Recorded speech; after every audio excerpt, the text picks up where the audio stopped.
Magandang araw po mga kabansa. Kayo ay nasa Iparas kay Paras. Ito po ang inyong lingkod, Ado Paglinawan, na nagbubungad para sa bakbate ng ating sekretary. Magandang hapon po. Unang-una, paring Ado. Hindi kita nabati kahapon dahil medyo nahuli ka. But I will greet you twice today. Okay. So, magandang hapon sa aking kaibigan, Ado Paglinawan. At of course, without saying a lot, it comes from the heart. Yung pagbabati ko sa o pagbati ko sa ating mga kababayan. Magandang hapon po at alam namin ang kalagayan nyo dyan at hanggang ngayon naghihirap pa rin kayo. Lalo na po yung naging biktima ng mga typhoon na walang halaga sa gobyerno ang kalagayan nyo, ang paghihirap nyo. At tinitake nyo in stride lamang ang kalagayan nyo dyan sa mga lugar na pinaroroonan nyo. Anyway, tulad ng kinakaharap ninyo ngayon na kahirapan, sa wagas or at the end of the day, yung pinaghirapan ng previous government, especially ang ating dating Pangulong Duterte, na hindi malagay sa bitay itong isang Pilipina na nahuli sa Indonesia ng magiging drug mule. Ano ba yung drug mule? Yung pag-smuggle ng droga. At siya ay ginamit ng mga sindikato para magdala ng droga sa Indonesia at doon po siya nasintensyahan ng bitay. Because isa sa mga pinakamatinding criminality or crime in Indonesia is the use of drugs or to possess drug or to sell drug. Yun po ang nangyari at dahil doon sa panahon ni Noynoy Aquino, nahuli ito sa panahon ni Duterte, tinulungan at nagkaroon ng magandang usapan si Widodo, who was president then of Indonesia, and Duterte, who were both good friends, naagapan ang bitay dito sa at dito mapapakita natin ngayon yan. So, ang news ngayon ay makakauwi na daw si Jane Veloso after incarcerated for so many years in Indonesia. Ito po, palabas natin. Ayon kay PBBM, matapos ang mahigit isang dekadang diplomacy at pakikipagkonsultasyon sa Indonesian government, naantala ang execution kay Veloso hanggang sa napagkasunduan na makabalik na siya sa Pilipinas. Nagpasalamat si PBBM kay Indonesian President Prabowo Subianto na sa kanilang mabuting kalooban.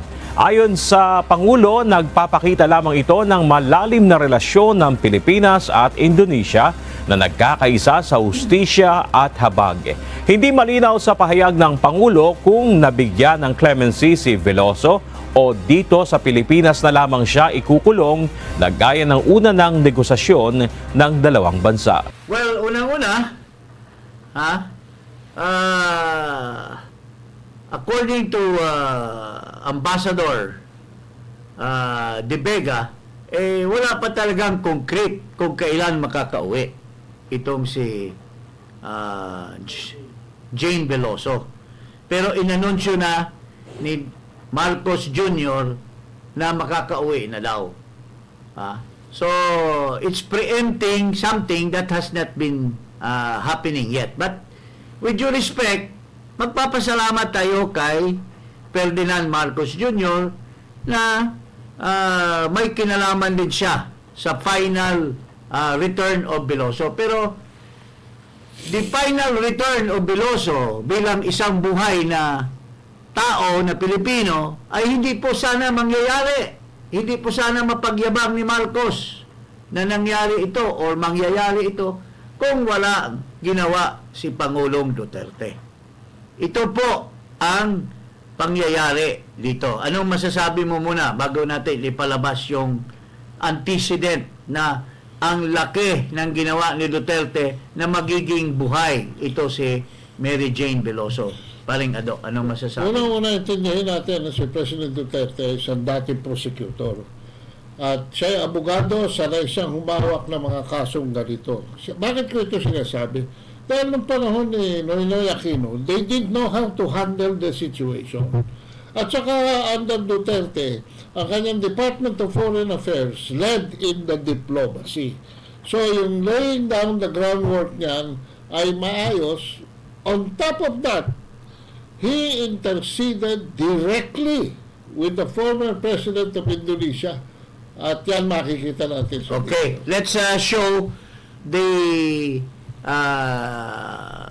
contribution, the very, very most important contribution why Veloso will be home alive. Yun ang importante, alive. Yan ang turning point. Yun ang turning point na magiging alive yung tao. Hindi tulad ng mga iba na nauwi nga pero bangkay na. Dito, makakauwi na buhay ang isang Pilipino. Bakit? Dahil may ginawa si President Duterte noong presidente siya. At ito po yung magpapatibay na wala dapat na i-anunsyo si Marcos ngayon na buhay ang isang Pilipino kung hindi hindi naging successful ang usapan ni Widodo at ni President Rodrigo Duterte. Ito po, mga kababayan. Umapila sa Malacanang ang pamilya Veloso para hilingin na mabigyan ng clemency si Mary Jane Veloso na nahaharap sa bitay dahil sa kasong iligal na droga sa Indonesia. Nagtungo sa tanggapan ng Presidential Advisor for OFWs ang ina ni Mary Jane na si Celia para hilingin kay Pangulong Duterte na buksan ang usapin sa nakatakdang pulong nito kay Indonesian President Joko Widodo.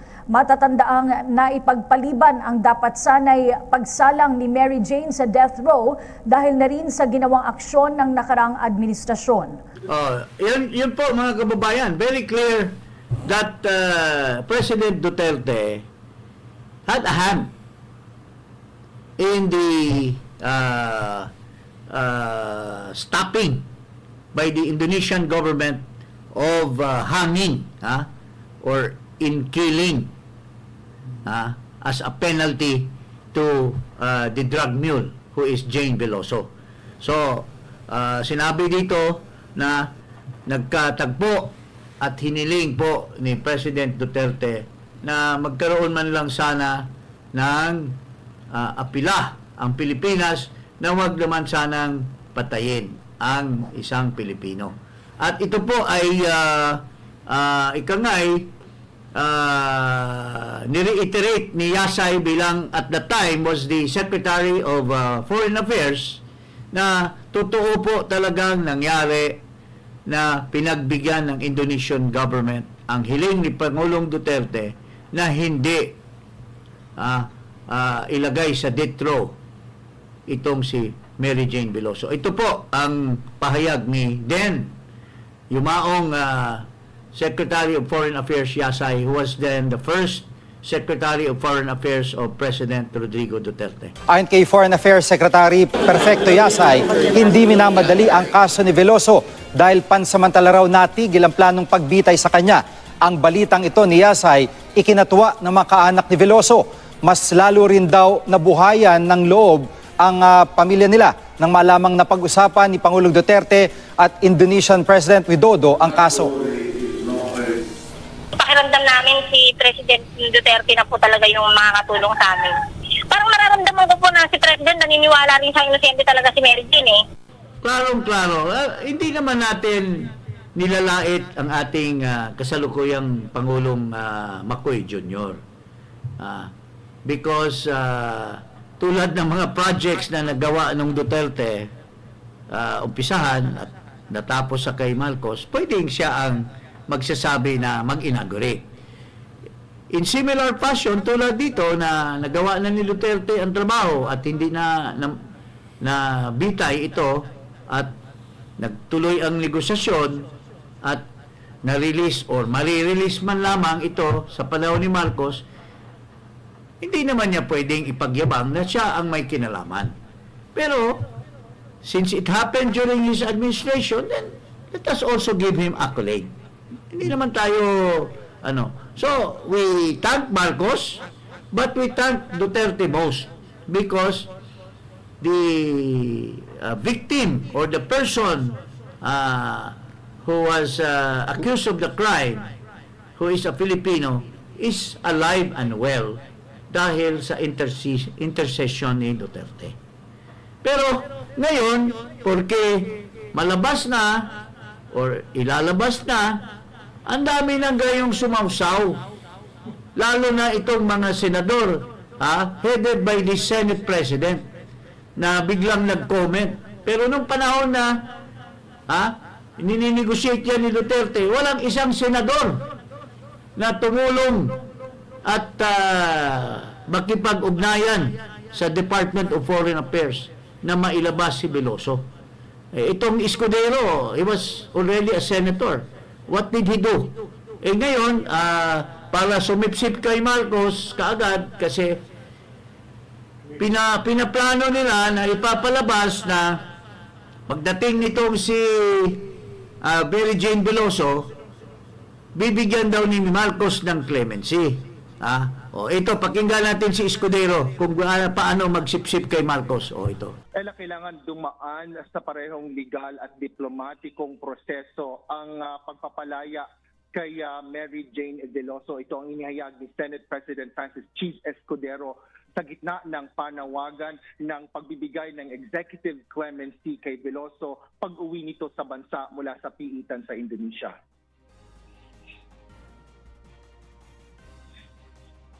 Naniniwala si Escudero na bibigyan ni President Bongbong Marcos Jr. si Veloso ng executive clemency o pagpapalaya ng Pangulo. Ngunit nangangailangan anya ito ng karampatang kortesiya sa Indonesian government. Gayunman, sinabi ng mambabatas ng higit na mahalaga ngayon ay ang makauwi na sa Pilipinas si Veloso matapos ang 14 na taon na pagkakakulong sa Indonesia. Tingnan mo ito si Mr. Kilay, Senate President. With due respect, kaibigan ko yan, pero yun ang tawag ng mga karamihan ng vloggers sa ganyan, si Mr. Kilay, at sobra ng pagsisipsip kay Marcos. Pinangunahan mo na si Marcos, Mr. Senate President. You already speak about Marcos granting clemency. Kung pinag-aralan mo yung batas, paano naman mag-grant si Marcos ng clemency? When clemency is presumed that a crime has been committed and the person has been guilty of a crime and he will be given reprieve or clemency. But the crime has not been committed. Veloso has not committed any crime in the Philippines. So, why would Marcos grant a clemency? So, it presupposes that sa usapan ni Duterte at ni Widodo noon, in the works na yan, ipo-forgive eventually as time passes, palalamigin muna at ang Indonesian government, it is the Indonesian government doon na commit ang criminal offense. Sila ang magpo-forgive, magre-reprieve. Bakit ang Pilipinas? Wala naman. That's incongruent. When Veloso comes here, ilalagyan mo ng clemency, wala naman crime kinumit si Veloso dito sa Pilipinas. It was committed in... So, how can he... Maski na kung ang usapan dito ikukulong, there's no such thing. Bakit po? Why should the Philippine government imprison someone who's not committed a crime in the country? Di ba?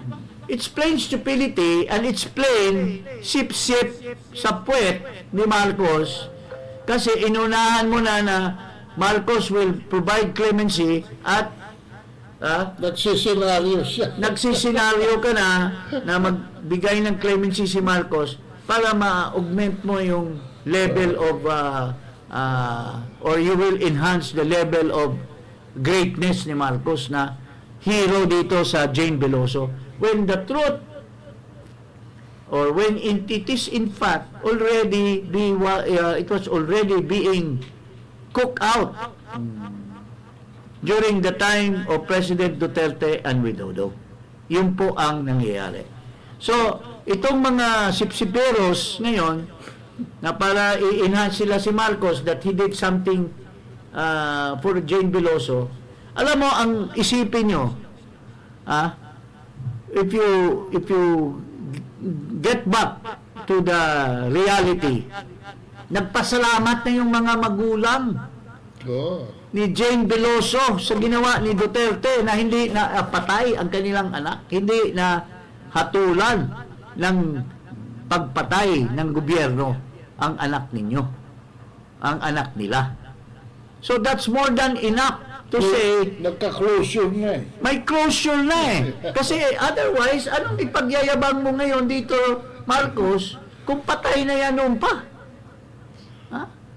So, ngayon, it was a little bit blessed na mayroon ka pang mapagpayabang dahil binuhay ni Duterte yung tao. Through the greatness and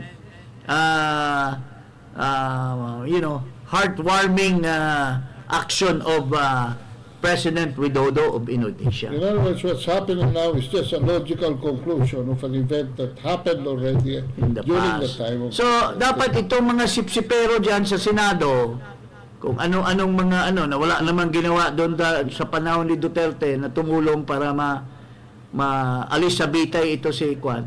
Kung ano-ano, ako pa sa inyo, wag na kayong magdadaldal. The best thing for you is to help. Without opening your mouth, to help the family. Yeah, So that the child can rebuild herself. yes. And live a and, normal and, life.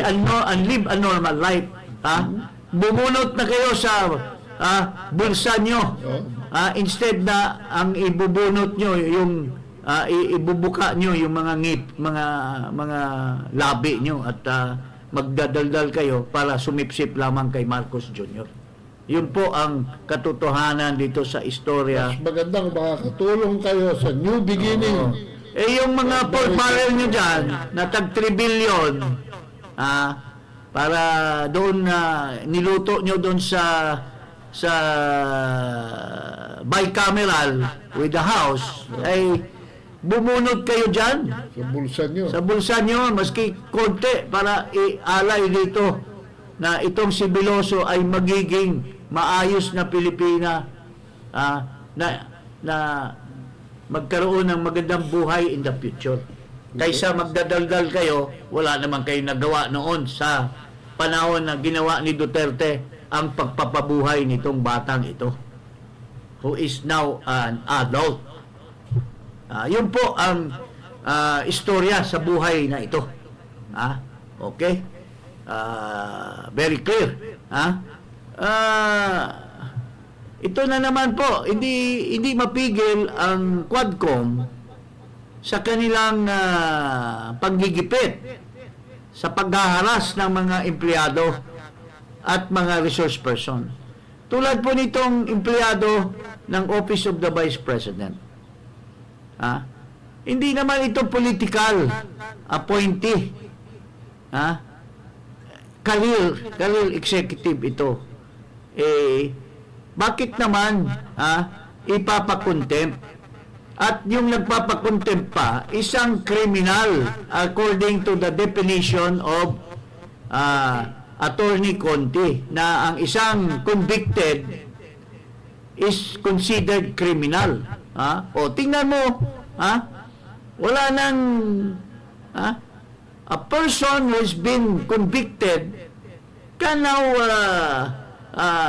use the House of Representatives to politically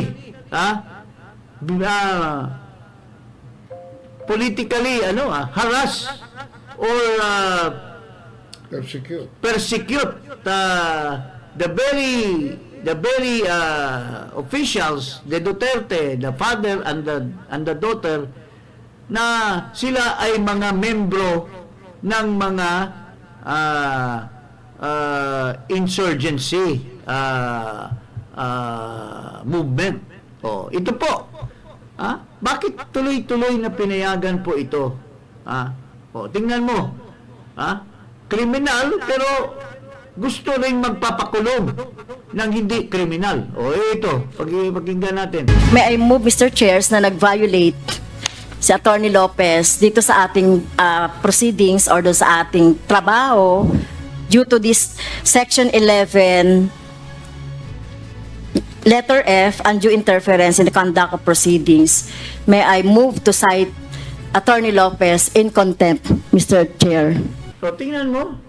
Sinabi na po yan ni Attorney Conti na ang isang convicted of a judgment in court is a criminal, and yet they allow a criminal to declare someone in contempt and put him to jail. Siya, criminal, libre na. Libre, hindi nasa jail. Pero yung inosente, siya makapagpapajail doon, makapagpapreso. Sa kanilang presuhan dyan sa House of Representatives. What kind of justice we have? What kind of fair play do we have here in this country? Kung payagan natin na magpatuloy po ito. Hindi ko na po alam ang liderato ni Marcos, why did he allow this thing to happen? Alam naman natin na yung mga members ng Congress, hindi naman pwedeng magkaroon ng leadership dyan kung walang basbas ng Pangulo eh. So why does Marcos allow this to continue, this harassment, especially of innocent people who are just working under the Vice President? Dapat, kung talagang galit kayo kay Vice Presidente, hayaan nyo yung mga taong walang kinalaman. Kung galit kayo kay Vice President Sara, ituloy nyo na yung gusto nyong gawin sa kanya, so that she can defend herself. So that hindi madamay yung mga tao na nagtatrabaho lang sa kanya, mga kababayan. Ang tingnan mo, anong perception ni Attorney Lopez dito sa panggigipit? Anong perception niya tungkol sa poder ng legislature versus the so-called executive department? There is a separation of power. And yet, pinaghihimasukan nila yung gawain ng isang opisina sa executive department. Ito po yung kanyang opinion. As he answered the query of Mr. Akop. Pakinggan natin po ang said words of Attorney Chief OBP Chief Attorney Sulweta Lopez kay Mr. Akop. Please educate me. How did we violate the principle of separation of powers? For the record, it says, the principle of separation of powers is violated when one branch of government unduly encroaches in the domain of another. Jurisprudence provides that there are only two ways to violate the subject principle, namely, by impermissible interference with another department's performance and by assumption of another department's functions. Here, it is clear that the subpoena was not issued in aid of legislation and thus exceeds the legislative power of inquiry, and its issuance impermissibly interferes with the exclusive functions of the Commission on Audit and infringes upon the independence of the Commission. And then, first, Congress has no power to participate or otherwise take part in any audit process. Obtaining any information in a pending audit clearly does not serve a legislative purpose of drafting or remedying legislation. Second, the audit decisions which the committee seeks to obtain are in cases still pending adjudication and therefore not final, not conclusive, and cannot be used as a fair, accurate, or intelligent basis for legislation. Third, COA has already published its annual audit reports for fiscal year 2022 and 2023, which are specifically intended to aid the executive and legislative departments in crafting responsive laws and regulations. Fourth, the only purpose mentioned is to expose to the public the use of confidential funds by the offices headed by the Vice President and purportedly whether such use follow the guidelines. During the subject hearing, Representative Castro stated, since hindi po pwedeng sabihin dito yung findings, yung report o yung anumang observations ng COA, ang mga taong bayan po interesado dito sa confidential funds at kung paano ito ginamit, kung ito po ba ay sumunod dun sa guidelines. Also, as reported in the media, Representative Castro has been known to say that the Vice President has not yet satisfactorily explained the OVP spending of confidential funds in 2022. She added that the VP still has yet to account how she spent the said funds in 2023 and that she is not off the hook yet. End of quote. This is not related to any legislative purpose. There is no congressional power to expose for the sake of exposure. The determination of whether the utilization of the funds complied with audit guidelines falls within the exclusive mandate of the Commission on Audit. It cannot be overemphasized that COA has the exclusive power, authority, and duty to examine, audit, and settle all accounts pertaining to the revenue and receipts of, and expenditures or uses of funds and property. Constitutional framers envision the COA as a dynamic, effective, efficient, and independent watchdog of the government, and for this reason conferred upon it broad and extensive powers, allowing a committee of the House of Representatives to subpoena audit decisions pertaining to an ongoing audit will only hamper the COA's performance of its duties. On the other hand, the determination as to the legality of confidential funds solely falls within the exclusive mandate of the judiciary. Clearly, therefore, Congress cannot infringe upon constitutional mandates vested upon other branches of the government. Yan, So parang anong masasabi mo before I give my legal dapat thoughts about it? itong babaeng to ay dapat hindi sa kulungan. Dapat i-recommend to sa Supreme Court dahil sa pagbubuko niya rito sa mga abuso, no? Grave abuse of powers ng mga kongresista. At saka, alam mo, with due respect, if iimbestigahan nila si Vice President on her use of the confidential funds, there is no reason. This is discriminatory because there are so many. The office of the President is using confidential funds. All the mayors, all the governors are using confidential funds. In fact, under the COA rules and regulations, and even existing laws, I think the local government code, ang mga mayors, ang mga governors, mayroon silang confidential fund to be used by them basically against insurgency, to use intelligence or people to monitor the movements of insurgency in their area. Kasi this was a product of a long practice of defending the towns and the cities from encroachment or from the atrocities of subversion and insurgency in the area, killing civilians by the New People's Army. Nagkaroon ng maraming ganito panahon ni Fidel Ramos, the earlier part of Cory Aquino, nagkaroon pa ng mga hamleting yan, mga ganon, sa mga kanya-kanyang mga bayan. Kaya nga nagkakaroon ng confidential funds ang mga mayor. And under the rules, hindi yung ordinary COA representative assigned to the local government that is authorized to receive or to scrutinize the expenditures of confidential fund, because by its nature it is confidential, because it is for the purpose of the peace and order of the country.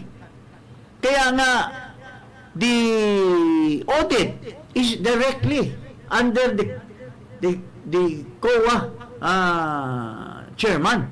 Doon sa opisina yan napupunta lahat ng mga confidential funds audit na yan.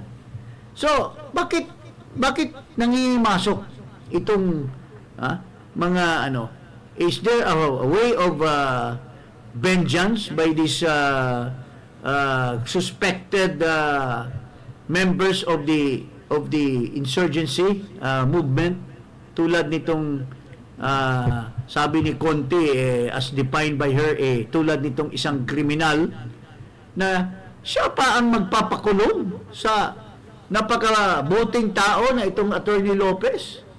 Siya pa may karapatan na magpakulong. Siya na nga yung dapat ikulong dahil convicted na siya sa korte. Nagiging Is klaro this right? rito. Is this what we have in this country now? Nagiging klaro rito ang motibo ni Francis Castro. No? At ang agenda ng mga terorista na alisin ang confidential funds even sa local government dahil sila ay namamanmanan at nai-stop nito effectively. Yes. Kaya naalis nila yan. Bukod pa rito sa double purpose. Alisin nila yung confidential funds ng bansa, ng mga government officials, at the same time hitting the Vice President.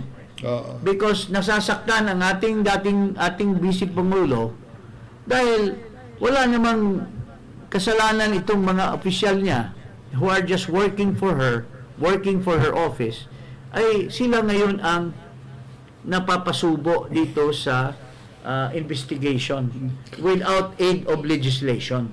Yun po ang nangyayari po dyan. Ako nanditiri dito dahil hindi pa tapos yung proseso ng COA ay ginagamit na purportedly in aid of legislation. Na sinasabi nitong attorney to, pag wala pang finality ang findings, hindi mo pwede gamitin. Because that's violation of due process.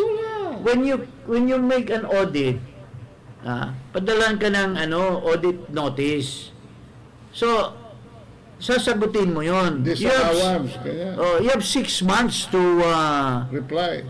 To be given a reply. Wala pa yung 6 months period na ginrant ng batas that they will be answering their audit by the Commission on Audit. Ganun na ba? Parang walang ginagawa ang ating Pangulo na right under her nose, injustice, unfair treatment of basically innocent Filipinos are being done every day in the House of Representatives. Nawala yung playing field. So, yun po ang Yun ang suma total. sila ang nag-iimbestiga under the pretext na but they are the ones actually violating the rules which supposed to grant due process to each resource person. Teka, dito sa ginawa ni Francis Castro na ito, secretary, bilang isang dating congressman, hindi mo pwedeng idulog yan sa committee on ano bang tawag doon? Yung Ethics. Ethics? Pwedeng mag-file. At saka pwedeng siyang mag-file ng mabagal lang kasi ang Supreme Court Otherwise, Attorney Lopez could have gone to the Supreme Court and get an injunction right away. Kasi unfair and unjustified na yung a criminal will be the one imposing someone to be going to jail. Why, my God. Ano ba yan? It's the highest form of irony. Kangaroo court. Anyway, huwag kalimutan mag-subscribe dito sa Iparas kay Paras. At Magandang hapon po. i-click ang notification bell. Magandang hapon po sa inyong lahat.